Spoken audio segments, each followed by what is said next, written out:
Okay, good evening, everyone, and welcome to our joint meeting with our Board of Education and our Board of County Commissioners. We're very delighted to have you here tonight. And we will begin with a formal call to order and an approval of the agenda. Motion to approve our agenda. Second. Okay, all those in favor say aye. Aye. Okay, I will convene this special meeting of the Union County Board of Commissioners for Monday, April 29th, 2019 at 6 p.m.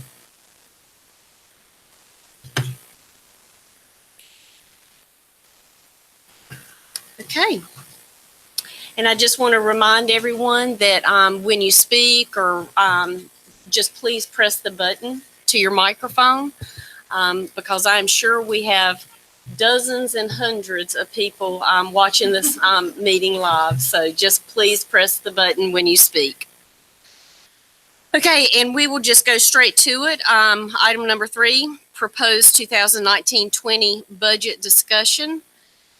We've been through this several times over several months as the Board of Education, and the Finance Committee has been through this, Facilities has been through this, and we are ready to share and open up discussion with our with the county.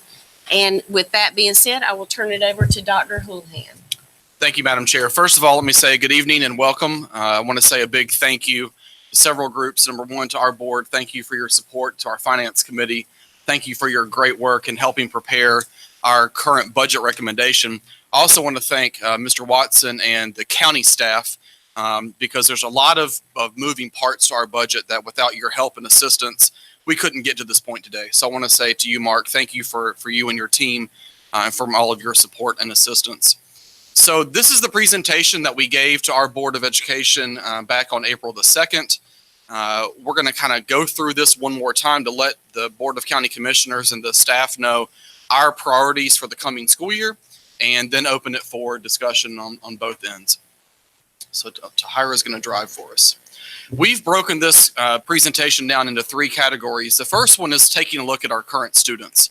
One of the big parts of the current year that we have really been excited about is the partnership between the county and the school system when it comes to social and emotional learning. That is making a huge, tremendous difference in the lives of our students and our families when you look at adding additional social workers, mental health therapists, and safety upgrades. I'm not going to read this quote by quote, but this is some quotes that we've gotten from our current students. The one element that was not necessarily a part of the formal partnership that we are actually going to be requesting funding for around social and emotional is that of counselors.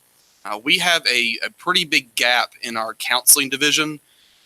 There's a lot of different reasons for that gap, but it is one that over the course of the past 3 years, to be honest with you, and this year in particular, both from the students, the parents, the teachers, and the principals' perspective, they've said, we've got to figure out how to add more counselors back to our schools because our ratios are so high compared to the national and the state average. Guidance counselors, school counselors, yes. So we've got a testimonial from one of our kids or 2 of our kids that we'll play for you. Counselors are really needed during high school because you come in around like 14-ish, and so you don't really know who you are, what you want to do, and they help build who you want to be and what you want to do. If I didn't have a guidance counselor, I don't think I would be where I'm at right now. I definitely wouldn't be taking AP classes, and I wouldn't be taking classes through SPCC to get ahead in college. I think I would just stick with like honors classes and maybe even CP, and I wouldn't be as ahead as I am right now. This is a kind of a look at where we are as a school system when it comes to the recommended average ratio versus the state versus us. As you can see, we're pretty significantly above the recommended guidance counseling model. And so for next year, we're proposing to actually add 9 additional high school counselors, which you'll see in a minute, is going to have a significant impact on our counseling responsibilities. By adding that, you'll see here that focusing on the high schools, will drop our average down to one counselor for every 273 students, which is going to make a significant difference in the role of counseling. If you talk to our students today or even parents, what they'll tell you at the high school level is our school counselors, because they're so spread thin, they're actually doing more academic advising, which you heard from that quote or that testimonial. They're not really having the time or the ability to actually do counseling.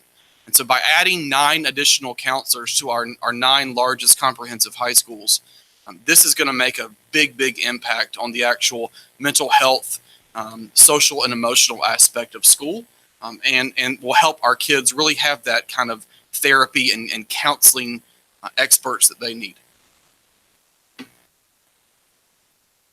Counselors providing social and emotional support to students is so critical because we need help learning how to balance our lives, like with school and work and volunteering, all to just go to good colleges is something we really need help with. And also people who struggle with mental health, sometimes they don't have anywhere else to turn but to a counselor, someone who's outside of the situation. In schools throughout the district, I would like to see students being able to go into a counselor's office and see a counselor directly without having to wait long periods of time or say like you have to make an appointment, because if a student's struggling in that moment, they need help in that moment. So this idea, again, around social and emotional learning and then adding the counseling piece, this has been a significant movement in this school system's direction over the past year or so. And that doesn't come without your support from the county and the support from the Board of Education and to the great staff that both the county and the school system have.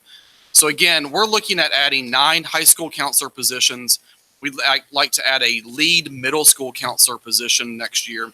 And then one, what we're calling a counselor, our college and career promise counselor liaison. Currently, our kids taking CCP, which is the ability to take courses at South Piedmont Community College. They're kind of on an island.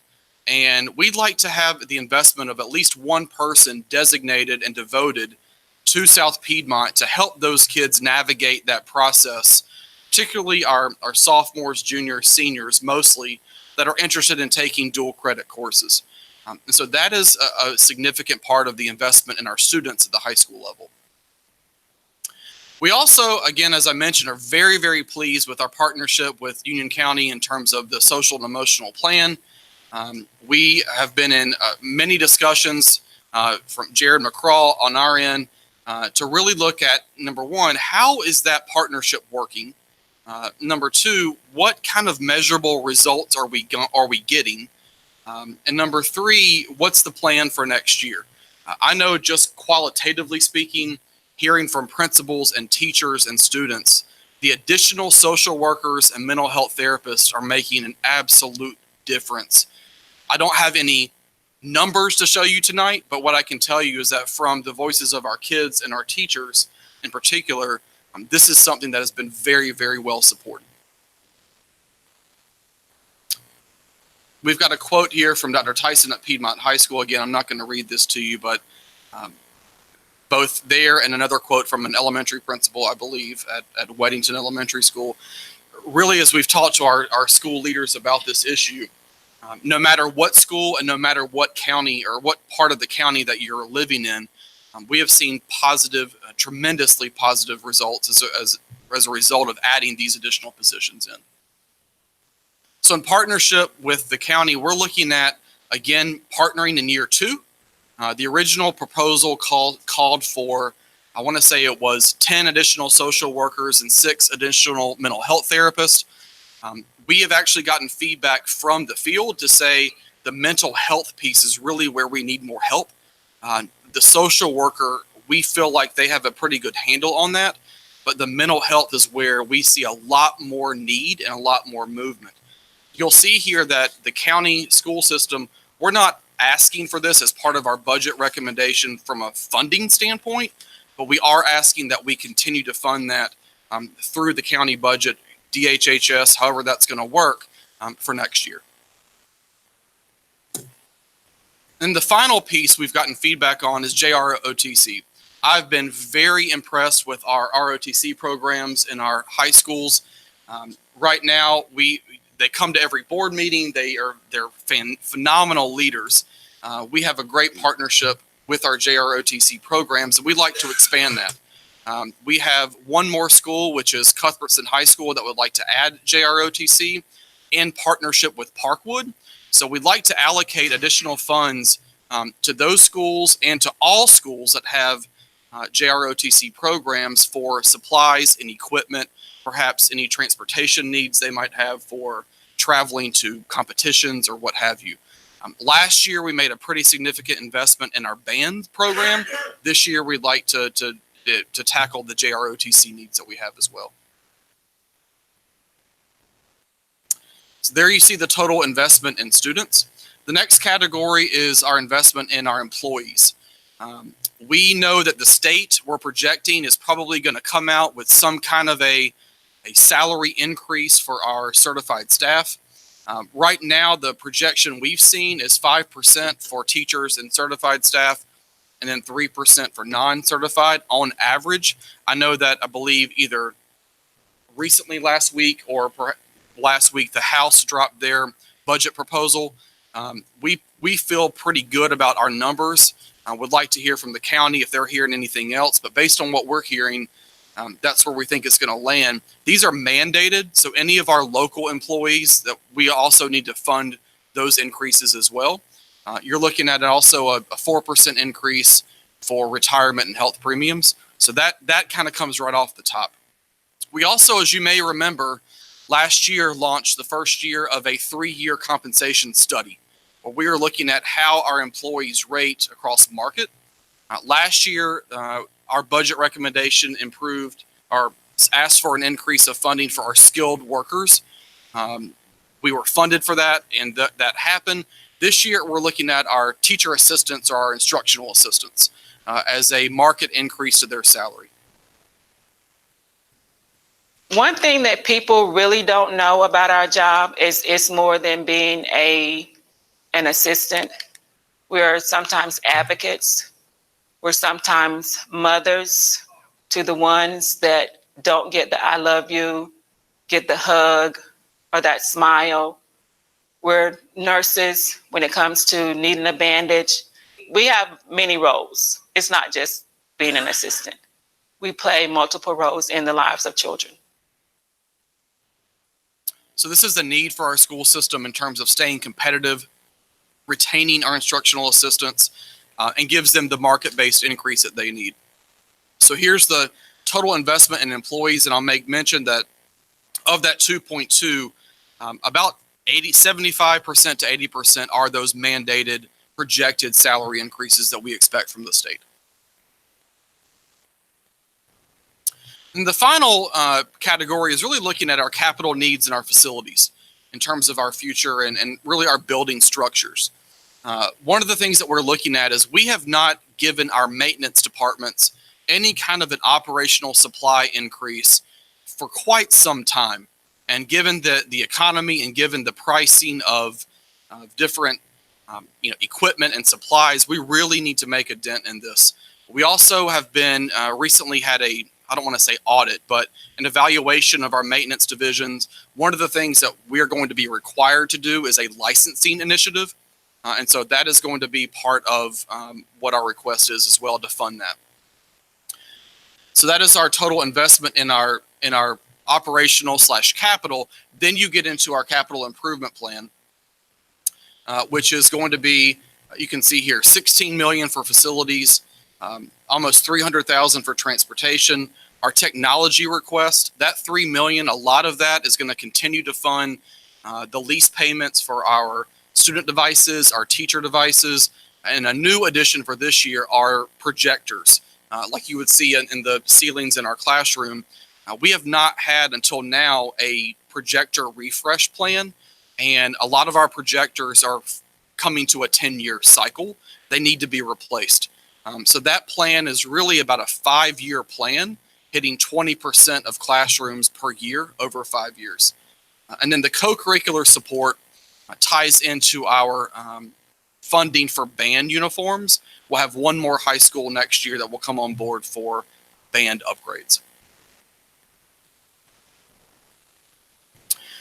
This is kind of our summary in terms of the budget proposal as it lays today. The one thing that I will call to your attention as well, you have a handout that looks like this. It just says joint meeting on the bottom. This is not really necessarily part of the budget recommendation, but we've been really thinking about long-term planning in terms of buildings and where we need to go in terms of land acquisition, land sales. This is kind of a draft document that we wanted to make sure that you had, and we're happy to answer questions about it. There's no presentation on it, but we wanted to make sure you are aware that we are thinking about the future and are probably going to need to work with you to make some decisions in the near future on whether or not we want to look at funding these initiatives or looking at building replacements. So this is kind of where we are as of today, and I guess we'll happy to open it up to both boards and or staff for discussion or comment. The document that Drew's talking about that each of you got is not a discussion for this current budget cycle, but something, again, to start talking about after the budget's over and start planning for the future. And it's just a draft document that we're working on. Well, everything's draft that we gave you today. So there's that. I wanted to let you know, with respect to the capital program, for this year, it touches 38 schools. We are getting 20 new maintenance vehicles, $1.3 million for safety and security, $500,000 for ADA compliance, $4.7 million for building systems, $8.4 million for expansions and renovations, $1.3 million for furniture, and about $1 million for painting some of our schools that haven't been painted in 18 years. So just to break it down for you. So 38 of the 53 schools are included on here. And you also, in the packet that you got, was the 5-year CIP that we're required by statute to give you. And then the other one was the slide deck that you guys are used to seeing.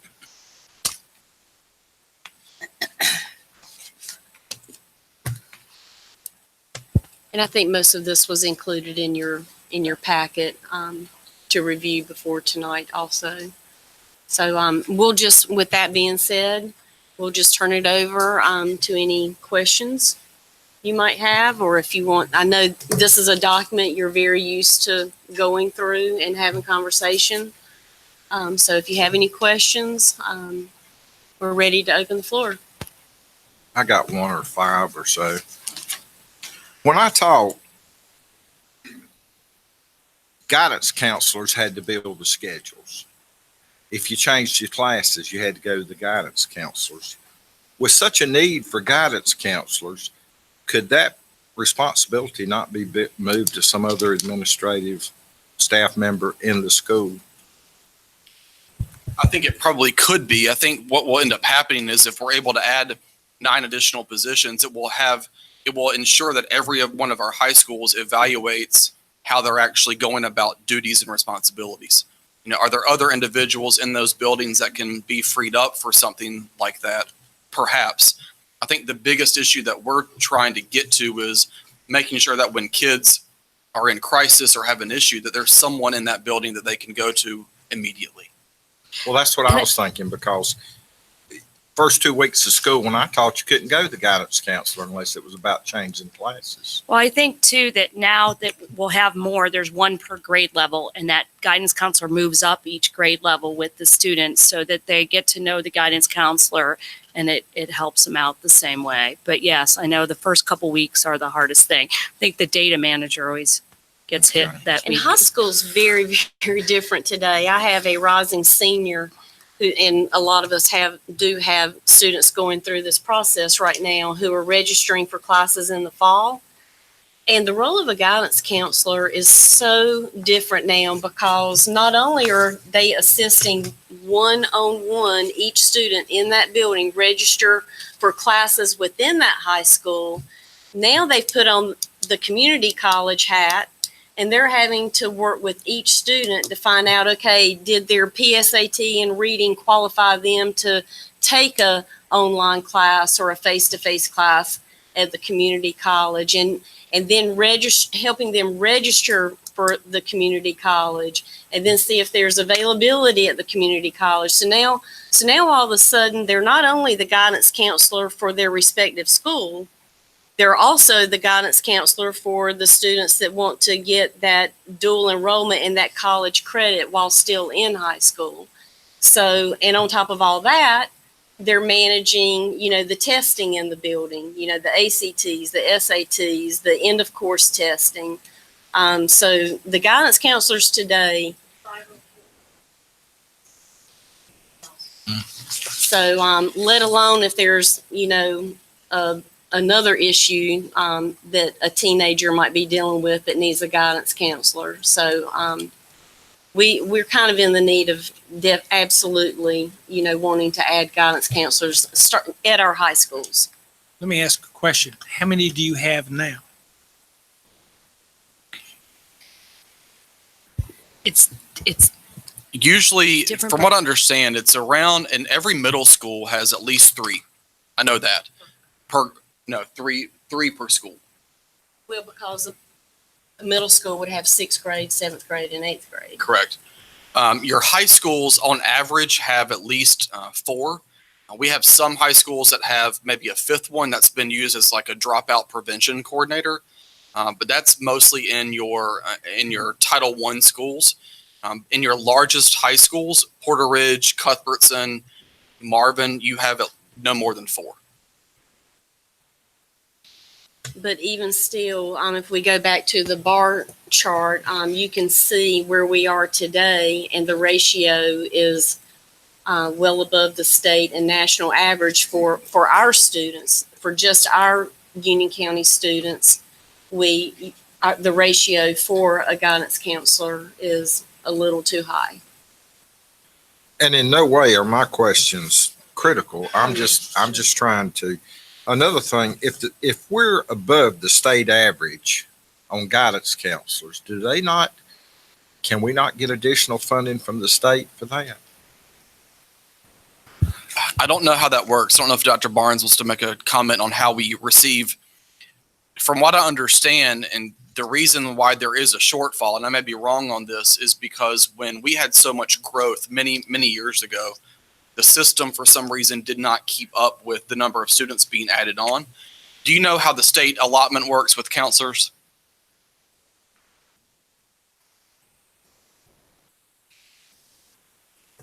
The state does a lot of formula for non-instructional personnel. It includes media coordinators, counselors, mental health therapists, and social workers. And they give us a formula for one for every, I think it's 198 students. We have one position. But that has to cover all of those different things at all the schools.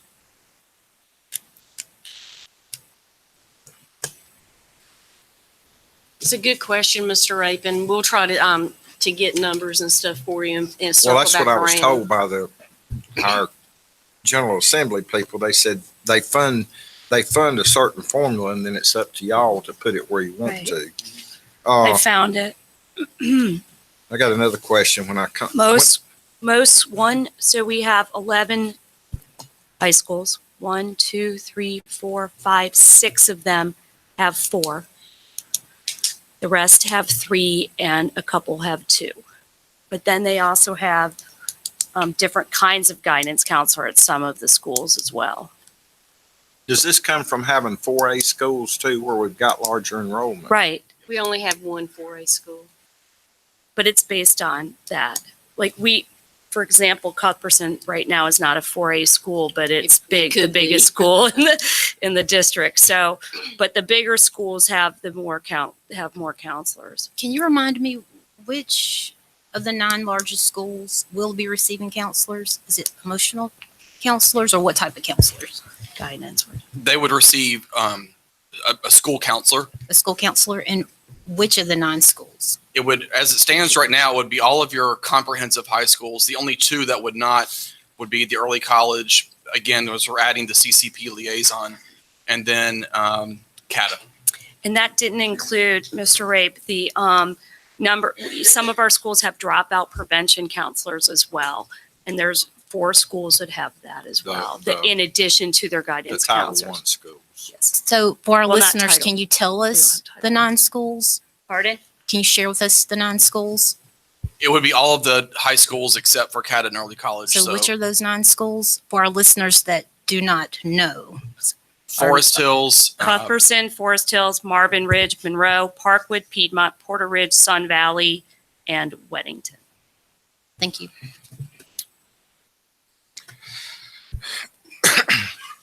On these additional supplements for teacher supplements, how is? Teacher assistants. Ma'am, Teacher assistants. teacher assistants, how was it determined how to distribute the additional I supplements? found out today too, it's not supplements, it's actual increase in pay because it's paid out of the local fund, but Chris Barnes could probably address that.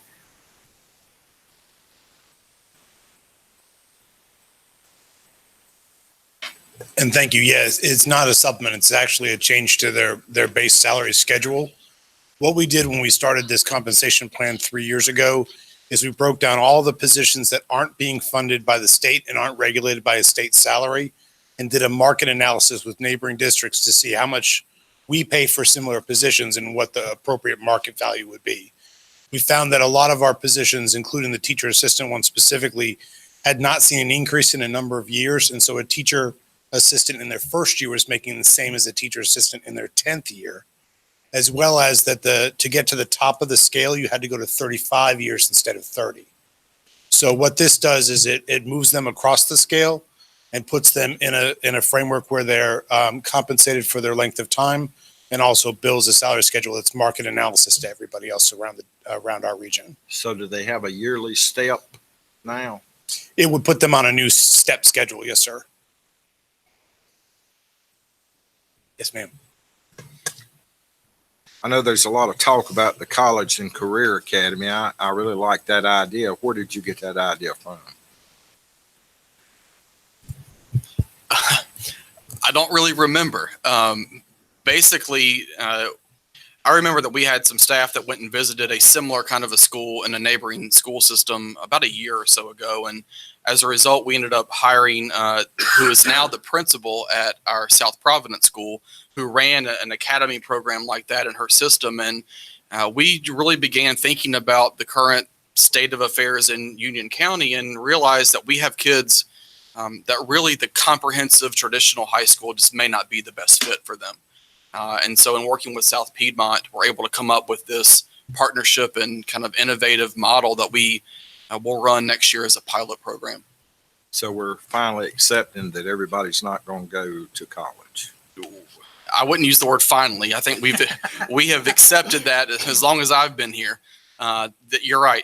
College is not going to be the fit for everyone. Which is why we've had academies at all of our different high schools managed through the CTE program with Robert Filter. And I know you know Mr. Filter. We have HVAC programs. We have firefighting academy programs, veterinarian tech, pharmacy tech, welding. We've known this for a very long time. And we have these, and culinary, that's another one. We've had these for many, many years in Union County Public Schools. I'm aware of that. I taught since '96. Okay. Well, it's not, I just wanted to reiterate that it wasn't a new idea.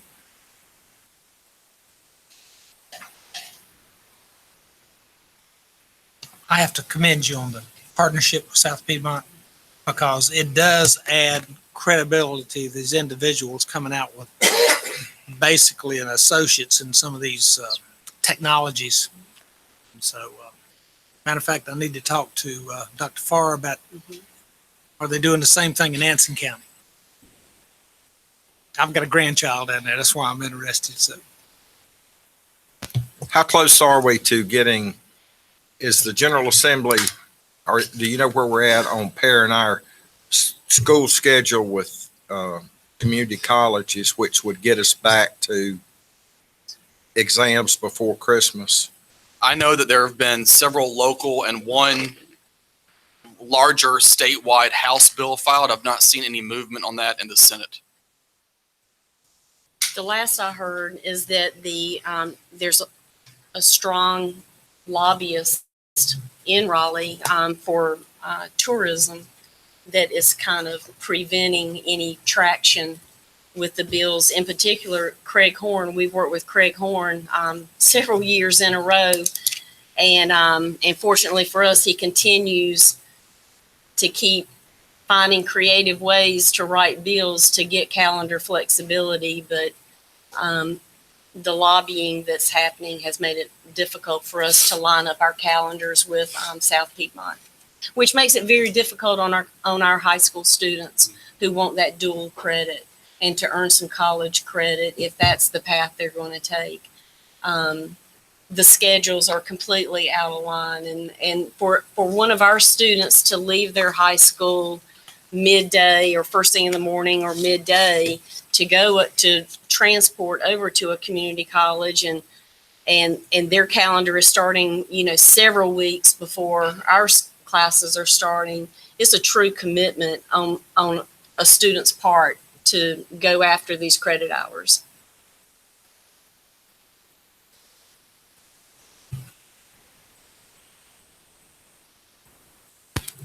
I have a question. So the document that we all received, the UCPS Long Range Building Plan Discussion 2020-2030, this is just a draft, right? Yes. But are we approving that tonight? Is it a part of any approval? No. No. Our budget hasn't been approved yet either. These are just drafts. But it is a part of the discussion. The only thing for action tonight was approval of the agenda. Okay. But we can discuss this document tonight. This meeting was intended only for the budget and for the county commissioners to ask questions about next year's budget. But the county, we had been in conversation with Mr. Helms and Mr. Rape and the county manager, and they had requested that once we get through the budget process, they want to start talking to us about our 10-year plans. And so to honor their request, we gave them a copy tonight, but not for purposes of our budget discussion tonight. And it will have to be approved by the Board of Education before it goes to the county commissioner for final. And can I request that we have a presentation Oh, absolutely. like that? This information is presented. Again, it will have to go versus- to the full board. But they asked to see what our facilities department is seeing. And so we're honoring their request tonight by giving them a draft. We're Thank you. actually trying to do some long-range planning so there won't be surprises. Yeah, I see there's some long range planning, but I would like for the community to be involved in that conversation.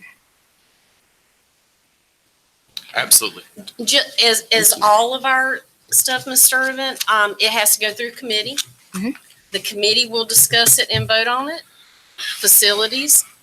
And then whatever the recommendation is out of facilities, just like with any plan, we'll take it to the full board and we'll discuss it as a full board.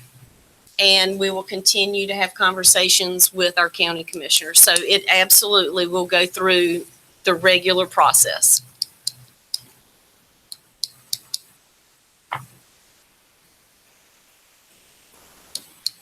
Superintendent Houlihan, if I might, you mentioned the social workers and the mental health therapists and the impact that that program is having in the schools.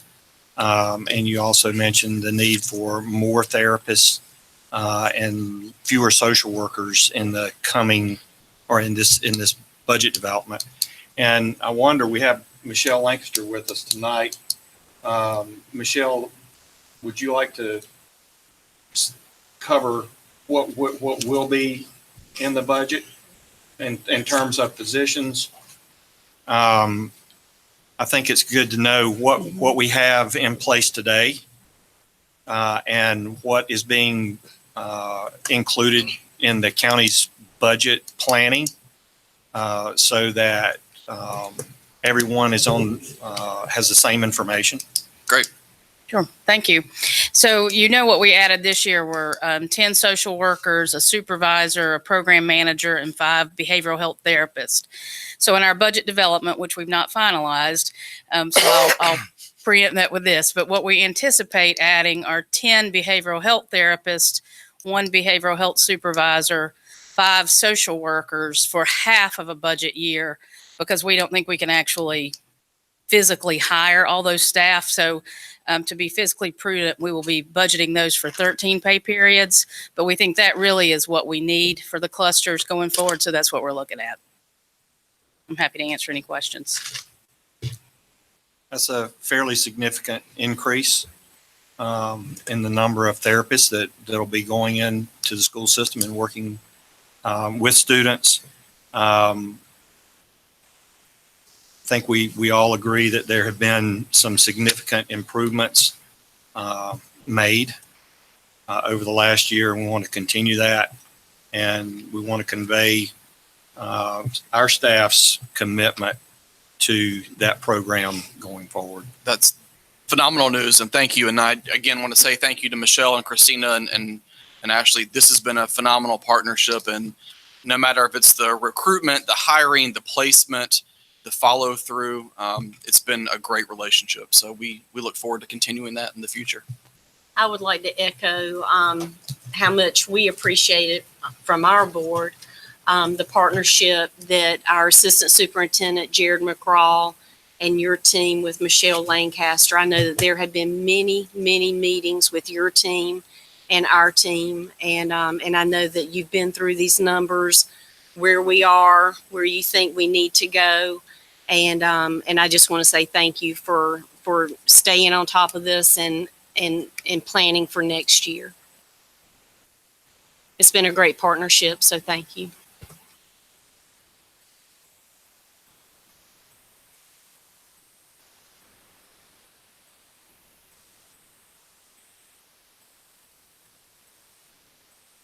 Okay. And I assume everyone has been through this, and so we'll send you away with the 5-year plan that is required by state statute for our capital. So please, if you have any questions, don't hesitate to reach out to our board or Mrs. Heintel and I for sure. We can, track down answers for you if you walk away and have questions after this meeting. I apologize. I do have one more question. Sure, absolutely. And forgive me if this question has already been answered. I keep referring back to this draft, and if we're possibly planning to make some changes with some of our local schools, the schools that are mentioned within this draft will not be a part of our budget, our current budget, correct? There's things that still have to be done at each of the schools. It's a 10-year plan. So some of the stuff is 4 years out, 3 years out. Some of it's 10 years out. But yes, if you were talking about big plans for each of the schools, a lot of the discussion around high schools or whatever, it doesn't mean we're tearing anything down. But it says we're thinking about tearing things down. The bid is in 2021. That's just a draft plan. Okay. It's a draft. Okay. And we have a facility staff Right. that goes through all 53 schools Correct. often. Right. And our staff, And Wingate Elementary is in horrible shape. I'm sorry? And Wingate Elementary is not in good shape. But Wingate is not a part of this, our 2019 to 2020 budget. I think we Correct. can continue to have those discussions as a board. Okay. And the board did approve at our April meeting, did approve the 2019 Dr. Houlihan's proposal that we've all been working on in committee. So let's just recap where we are.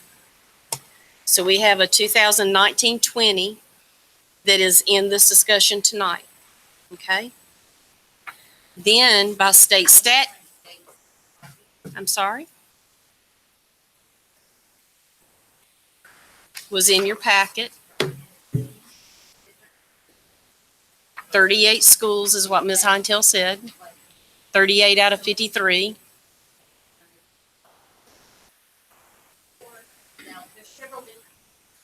There's one that's a 5-year plan by school. And there's also one that's by school that's just for for fiscal 20.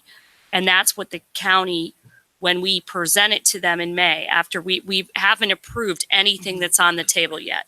In our May meeting, we'll approve a budget and the CIP for the fiscal 20 and a 5-year CIP because we're required by statute to give it to the county commissioners. That 5-year plan changes every year when we get to the next year's stuff. What's more important is what's happened in the schools since last year. Things become more imminent to get fixed.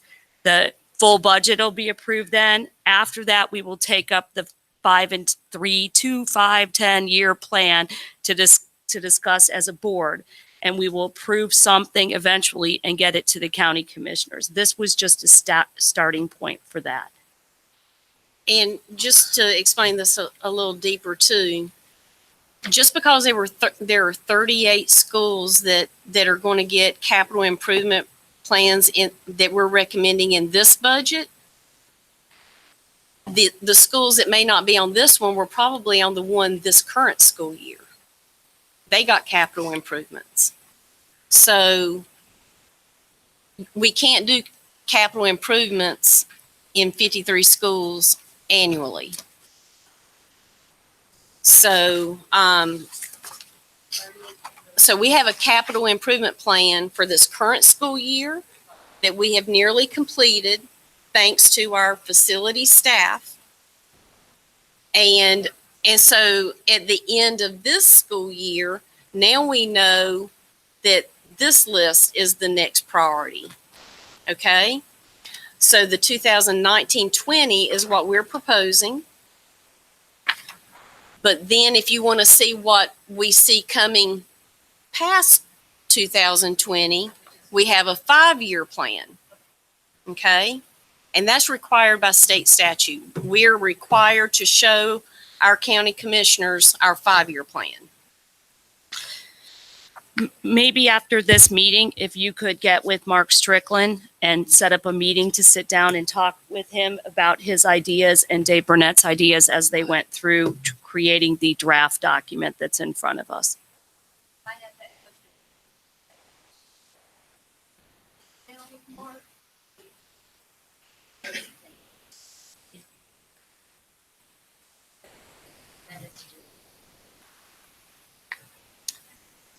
Yes. I see on the last page, Marshall, Wingate. I'm sorry, which of document? the plan. Yeah, Wingate, Marshall, and South Providence. And then surplus property, are those all three land banking land from many years ago? Projects Yes. from land banking? Yes. And so it's 34 acres on Cox Road, 66 on Crow Road, and 103 plus on Sanford Lane. And that you're looking at possibly selling those or like surplus? It's been a discussion. Okay. Thank you. I'm sorry, Ms. Sturdivant, I didn't catch that.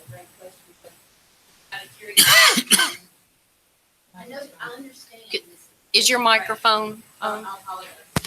And I understand this is just a draft, and I guess my main concern is what happens to our students whenever we are renovating these structures. Like, where do our students go? Where do our teachers go? And Again, I understand this is just a draft. This is just discussion. This is just conversation. But if we were not going to talk about this today, this should not have been put in front of us. It Well, wasn't. it was something that the county requested, Ms. Sturdivant. I understand. And they asked us to speak with our staff Okay. to put this on paper. Okay. And so, so we're obligated that if the county asks us of something, we're going to supply them information from whichever I mean, department. I understand that, but I'm just asking questions based off what is in front of me. So I understand that.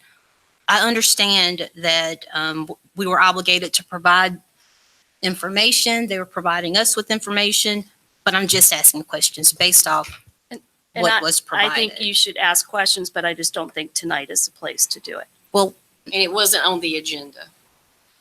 it wasn't on the agenda, but we were handed this document. Can we talk about, I mean, again, I'm suggesting meeting with Mark and we can have a discussion in facilities. You're welcome to join us and see where we go from there. Because in facilities, we have been having these discussions.